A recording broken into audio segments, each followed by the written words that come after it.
Hi, here we are again. It's day 4 of National Curry Week, and today we're going to look at the whole question of what is a curry. We all think we know what curry is, we all think we know where it's from, and we've been accused of hijacking certain nations' food and making it British. So we're going to have a look. What's curry? Where's it from? Let's have a look.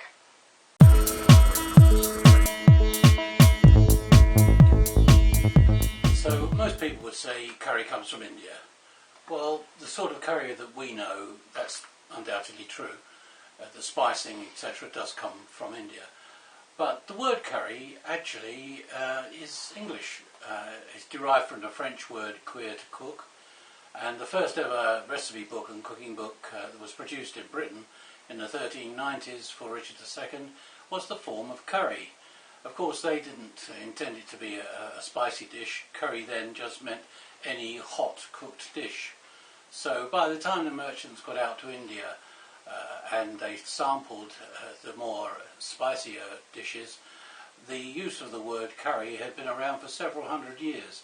So I know the concept says that it comes from a Tamil word curry, but there really is no evidence, and the chances are that it is originally an English word. So what about the rest of the world? Well, the style that we're most used to in this country probably is the Bengali, because a lot of Indian restaurants are run by Bangladeshis, so that region has influenced what we get here, but they've adjusted it a bit for our tastes. And a lot of it is similar to the rest of the North Indian cuisine, but they use a lot of mustard oil, and it's strong in the use of dairy products over here. In Bangladesh and Bengal itself, fish. It's fish and rice. They love their fish.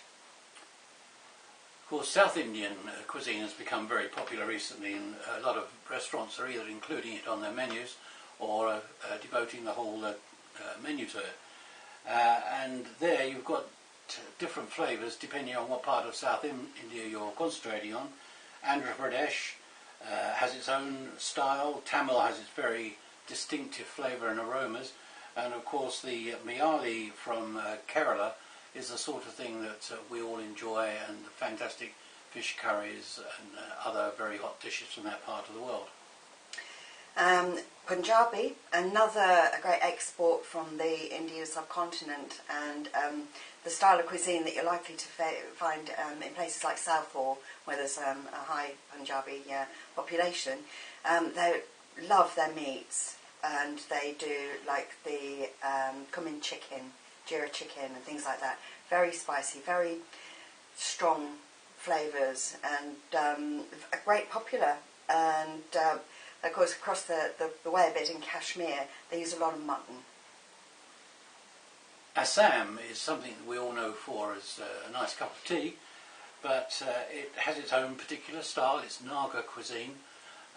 It's the land of the Naga chili, the ghost chili, that is exciting many people at the moment, seeing as it can just about burn the roof off your mouth.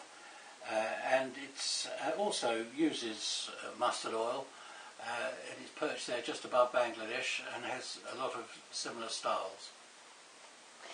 Pakistan favours karai dishes, and probably it's their style that inspired the balti, because the karai is the shape of pan. A balti is actually a bucket, a stock bucket, but what we see as baltis are probably just more like the karais, and they, again, a lot of meats, a lot of rich sauces. But outside the Indian subcontinent, there are curries all over the world, and they are all very different. In Indonesia, you have a gulai and a curry, which is their local name for curry. But the dish that we would most likely know is rendang, which is a fantastic dish, and in our opinion it would probably be up there with chicken tikka masala if people knew more about it in this country, as it's got a multi-layer of tastes and is something very worth trying. Another form of curry that the British have taken to their hearts, of course, are the Thai curries. And there's the red, green and yellow chilies, and they're very, very popular. They also have the curry laksha and masaman, which the sort of legend is that masaman comes from the Muslim, and was used to describe where the dish came from the Muslim communities around that area. Cambodia has its own style. It's a chicken samla, which is I must admit I haven't actually experienced it myself, but it's a soupy curry that's more aromatic than spicy. So you wouldn't get the similar taste that we're used to in a curry. Burma, or Myanmar, now it's known as, isn't it? Yeah, I believe it is. They're very similar to the North Indian cuisine, but without the tomatoes, basically, or the peppers. China, of course, has its own curries, and many people in this country have had chips and curry sauce at the local chip shop, run by Chinese, no doubt. But Chinese curries tend to be lighter and more aromatic, and they use white pepper in many of their dishes, and they tend to be more watery than the sort of curries that we're used to. And from that sort of going far east, Japan, and they've got katsu curry, and they have breaded pork chops and a special, it's sort of a very distinctive taste. Somebody told me that it's due to carrots. Carrots? Katsu, I'm not sure about that. I don't know. We'll have to check that one out. It is extremely popular, and Japanese are just mad for curry. In fact, they even suggested at one stage that they invented it. South Africa is also another country that is absolutely mad for curry, particularly because of its large ex-British expat and its Indian communities. And they've got their own baboti, which is a delightful dish, and bunny chow, which is a curry that was invented for people on the move, and they've even opened bunny chow restaurants in London now. Little rolls, isn't it? Yeah. Lovely. The Caribbean is curry mad. They do the speciality. You've probably heard of the Jamaican, goat curry.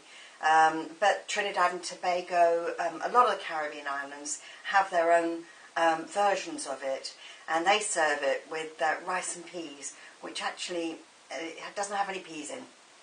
It's kidney beans usually, so rice and peas, and you go curry. But they do lots of other spicy dishes. They love their spices in the Caribbean. Ethiopia has a very heavily spiced stew called Doro Wat, which is a stew with chicken and boiled egg. And East Africa, where I first had my first curry experience, offers some amazing curries because of the Indian and Portuguese influences. Right down under, Australia, it's really grown in popularity over there because of the growing expatriate communities there that have brought their own cuisine across. And Germany, go figure, currywurst, the German centre of their cuisine, the wurst, the sausage, and they've mixed it with curry. And they've got currywurst vans. They've even got a museum, haven't they? They have. Dedicated to it. So, curry, the curryfication of the world. Exactly. I mean, curry now is the world over. It belongs to all of us. Its origins are so multi-layered and multifaceted that it's hard to pin anything down as to exactly where it came from. And of course, even within the subcontinent itself, it's so regionalised that it would be hard to pin down. But who cares? I mean, it's an absolute wonderful dish. We all enjoy it, and of course, it's the reason for National Curry Week. Yeah, so. Who cares who owns it? We'll eat it. Okay. Anyway, have a great National Curry Week, and we'll talk to you tomorrow.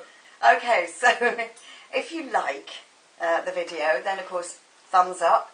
If you want to know more, or just want to follow Curry Week generally, subscribe. If you've got anything you've been doing in National Curry Week, send us in your clips, and we'll give it a shout, and we'll show some of it as well. And remember, look at the previous videos. And all the links below if you need to know anything else.